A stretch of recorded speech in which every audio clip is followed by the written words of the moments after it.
lawe makoti loko le ku rorheta i nga ha vuyeleli wa yi vona nyoka ya wena lewani xihanana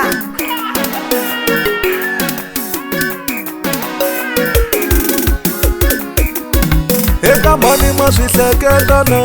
loko ni kuma jaha madyondza ya mina eka mani ma swi hleketana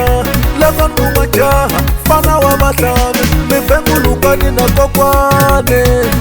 nahani mi ku swi komba ku kula mi tlha mi temendlela mi ku xi fana na mina hi ku lehanyana na tindleve na xinon'wana xi tlha xi vona n'wehla wa le henhla manane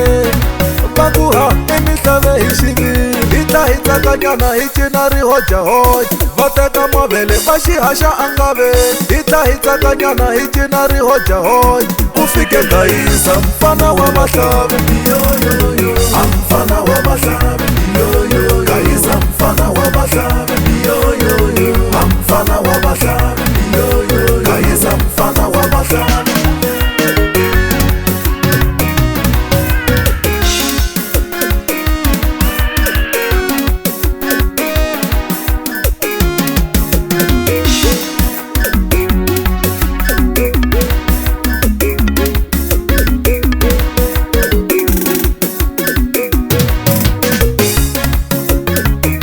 tshamile malembe mambirhi na mihlavi ku na swin'wana swa ni sorisa la kaya hi hanyile malembe mambirhi na mihlavi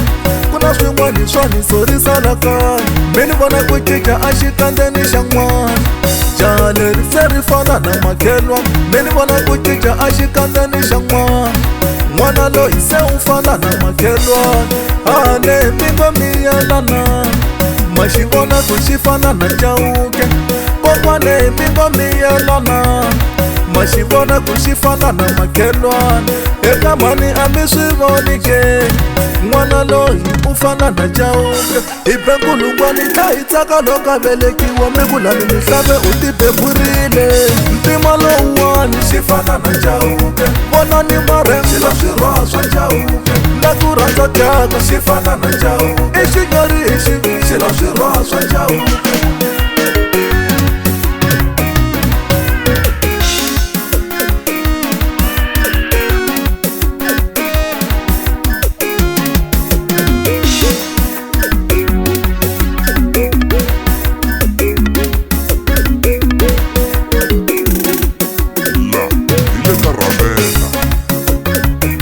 ni vulavulani hlamuselani Kokwani hi ku hi n'wina mi nga n'wu haxa mavele angaveni mi ba rihojahoja mi ku loyi i mihlave hi xiviri a ni fambi nexe ni famba na Kokwani ta Ayina leri #mavayivay swilo leswi i swa vakhale hi tswariwa hi swikuma swikitani na vakokwani va suka swititani makoti a zonda Chauke ku zonda ka Chauke kasi i mita hiti wa Chauke la khwiri ra yena ku za ku ta boburiwa hatula leyi fanaka na yena Chauke n'wana loyi a nga mi holovisi i wa kwala kaya i mavundza i bundhe muhla ka kale muti beka mikayaku loko ri munhu we mavundza ti khome amoyeni wa wena hambi vo swi vulavula va tele hi ku vanhu va lwisi va kona va ta nghena va hlanganyetela mondo lowuwani wu pfurisa ndzilo i hlongola nsati swi nga ri swona mhani loyi a nga zanga phukela hanti i ngati ya wena yi laha teka ngati ya Chauke leswaku ku n'wi zonda ka yena a mita na mara loko a mita na mara a vhe a phikapha Chauke a nghena khwirini ra yena ene Chauke lo siku rin'wana nga kombelangi na fola ka makoti swo la ku mi holovisa n'wananga swi khomi kahle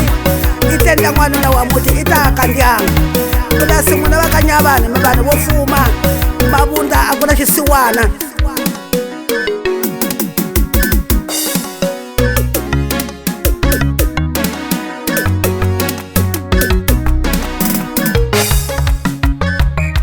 mavundza i munhu la a velekaka ndla ku swilo hinkwaswo la hi kula ka mavundza ku dyiwa tinyama ku nghena timali ku endliwa mihlolo leyi hinkwayo laya nhlavi laya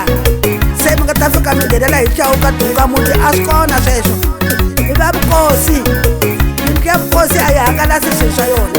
yi vulavulela ndlwini tlhe yi pfala rivangi swi bolela kwala phakati ka mibeda loko kombela n'wananga i nga pfuki ni tele moya nga tali moya nawe makoti loko ni ku rorheta i nga ha vuyeleli wa yi vona nyoka ya wena leyiwani xihanana